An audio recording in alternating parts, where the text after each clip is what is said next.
कराची में गैस और बिजली की अदम दस्तियाबी पर शहरी मुश्तइल। लसवेला चौक पर इलाका मकीनों का एहतजाज, मुजाहिरीन की नारेबाजी। लसवेला गार्डन और सोल्जर बाजार के मुकामात पर बदतरीन ट्रैफिक जैम हो गया।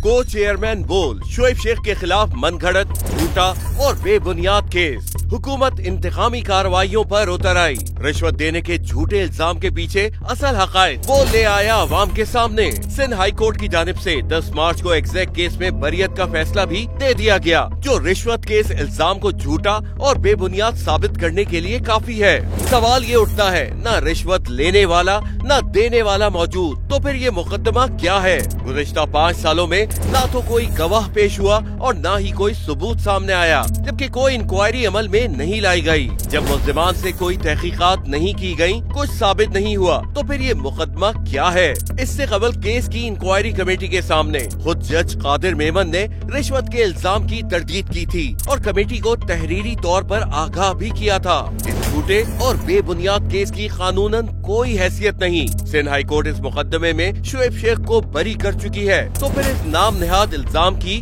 कानूनी हैसियत क्या है? बोल इंसाफ का मुंतजिर है।